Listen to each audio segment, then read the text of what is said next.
Hello, this is Gloomy Sunday, and once again, I will be sharing spooky stories that will send shivers down your thorny spine. Without further ado, let's begin tonight's creepy, spooky, and sometimes outlandish array of tales. Sit back, relax, and enjoy. Tokyo is a city of glass and steel, a place where the past is swallowed by the present. But some things refuse to be forgotten. I learned this when I moved into Kuroyama Tower, a modern high-rise in Shinjuku. It was sleek, expensive, and had a breathtaking view of the city. But there was one thing about the building that no one talked about: the 8th floor. My apartment was on the 9th. And every night, at exactly 3:12 a.m., something knocked on my floor from below. When I first moved in, the building manager, Mr. Tanaka, handed me my keys with an unusual warning. If you hear anything strange, ignore it. He wouldn't elaborate, and I brushed it off as superstition. That was until my first night. I had just fallen asleep when I heard knocking. It came from below. 3 slow, heavy knocks. I checked my phone, 3:12 a.m. I groggily remembered Mr. Tanaka's warning and decided to ignore it. But the next night, the same thing happened. 3 knocks. Always at 3:12 a.m. By the 5th night, I couldn't take it anymore. I asked my neighbor, a young salaryman named Daikai. He went pale. "The 8th floor doesn't exist," he whispered. Confused, I took the elevator down, pressing the button for the 8th floor. It didn't light up. The panel skipped from 7 to 9. There was no 8th floor. But I knew what I heard. I went to Mr. Tanaka again, demanding answers. His face was lined with fear. There was an 8th floor once. But something happened. He told me about room 804. 20 years ago, a woman named Osako lived there. Her neighbors heard strange noises, whispers, crying, footsteps in the hall at night. But no one checked on her. Until the smell started. When they broke down her door, they found her sitting in the middle of her apartment, her back turned to them. She had clawed her own face off. The walls were covered in something scratched deep into the plaster. "Let me out. Let me out. Let me out." After that, the floor was sealed. Erased. The elevator no longer stopped there. The official records said nothing about an 8th floor. But some nights, the residents above still heard knocking. That night, the knocking was louder. Faster. Desperate. And then my phone rang. An unknown number. I answered. At first, silence. Then, breathing. And a whisper. "Let me out." I hung up and threw my phone across the room. My heart was hammering. I knew I hadn't given my number to anyone. Then I heard it. A slow creaking sound. I turned toward my closet door. It was open. It had been closed before. My phone buzzed again. Another unknown number. But this time, the call wasn't coming from my phone. It was coming from inside my closet. I grabbed my keys and bolted out of my apartment. The hallway was silent, empty. But as I reached the elevator, the lights flickered. The elevator dinged. The doors opened. Inside was a single button. 8th floor. I don't know why I stepped in. My body wasn't listening to my brain anymore. The doors closed, and the button lit up on its own. The elevator descended. When the doors opened, I saw it. A long, dark hallway lined with doors. The walls were scratched, the air thick with the stench of rot. At the end of the hall stood a woman. Her back was turned. Slowly, She turned to face me. There was nothing left of her face. Only deep, bleeding gashes where her eyes, nose, and mouth should have been. She opened her mouth, but no sound came out. And then she rushed toward me. The elevator doors slammed shut just as she reached me. I don't remember pressing any buttons, but when the doors reopened, I was in the lobby. Mr. Tanaka was waiting. He didn't look surprised. "You saw her?" I nodded. "You need to leave." I didn't argue.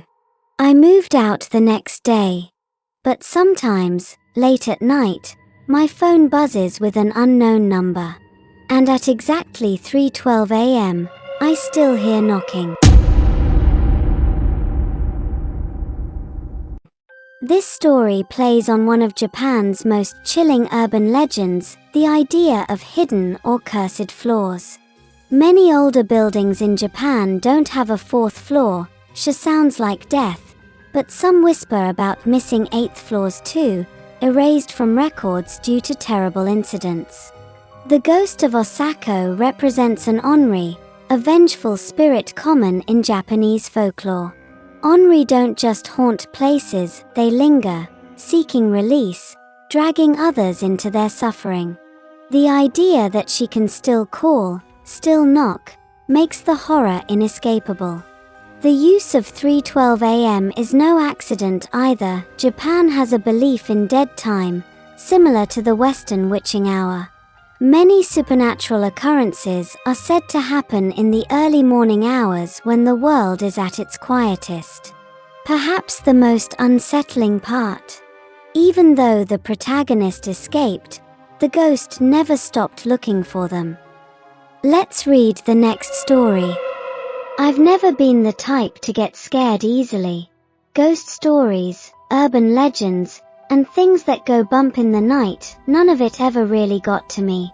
If anything, I've always been skeptical of the paranormal. Sure, I believed strange things could happen, but seeing was believing, and I had never seen or felt anything that made me question what was real. That changed in the winter of 2012. At the time, I was living in Brooklyn Park, Minnesota, in a house that, for the most part, never gave me any bad vibes. It had an upstairs and a downstairs, and there was nothing particularly eerie about it. The basement had a pretty straightforward layout, 8 steps down, and you'd find yourself in the middle of a hallway. To the left, there was a bedroom next to a large walk-in bathroom, which, oddly, had a wall built to block part of it off. To the right, there was the laundry room, and straight ahead, the hallway opened into a spacious family room. At first, my sister, let's call her Daisy, and I wanted nothing to do with sleeping down there. Maybe it was just childhood reluctance, or maybe we sensed something we weren't ready to acknowledge. Either way, we eventually made the basement our own and turned one of the bedrooms into our shared space. We positioned our beds across from each other, the window between us, our feet facing both the walk-in closet and the bedroom door.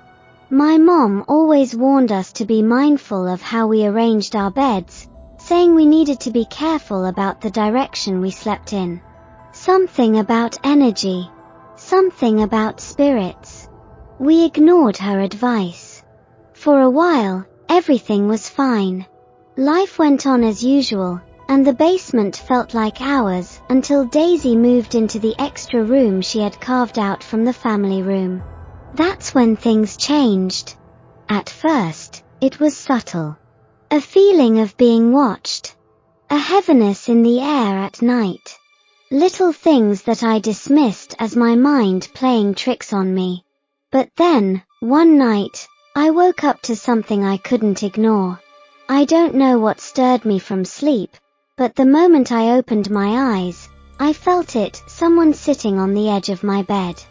At first, I thought maybe it was just the way I had shifted in my sleep. Maybe I had imagined it. But no, the weight was real. Heavy. Purposeful. I didn't dare move. My heart pounded as I lay there, frozen beneath the blankets. I tried to rationalize it. Maybe it's Daisy. Maybe she had wandered back into our old room, sitting on my bed for a moment.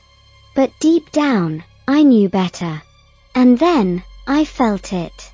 A hand. Cold and deliberate, pressing lightly onto my shoulder. A chill shot down my spine. My body locked up, every muscle screaming at me to run, to move, to do something. But I couldn't. I was too afraid of what I might see if I turned my head. So, I counted. 1. The air in the room felt thick, like it was pressing in around me. 2. The weight beside me remained, the hand unmoving. 3. I bolted. I threw the blankets off and ran. I didn't look back, didn't pause to catch my breath. I dashed straight through the basement hallway and into the family room, where Daisy had made her new space. She had blocked off part of the room with a curtain to make it feel like its own separate area. Without thinking, I pushed through it and dove onto the foot of her bed, yanking the covers over myself. I didn't care what time it was. I didn't care if I woke her up. I just knew I couldn't be alone in that room anymore. Eventually, exhaustion won, and I drifted into an uneasy sleep. Morning came, and with it, Daisy's voice gently shaking me awake. "Are you okay?" she asked, peering down at me. I hesitated. Should I tell her? Should I admit that I had felt something sitting beside me? That I had felt a hand on my shoulder? Before I could answer, Daisy spoke again. "I had an out-of-body experience last night." I blinked. "What?" She sat up, her expression serious. "When you ran into my room, I wasn't just asleep. I saw myself, outside of my body. And I saw him." A chill ran through me. "Who?" Her eyes flickered toward the curtain she had used to block off her space. There was a man. A shadow. He was standing right behind the curtain at the entrance. I swallowed hard. "Did he come in?" Daisy shook her head. "No. He just stood there." She paused, her gaze distant. And then, after a while, he walked away.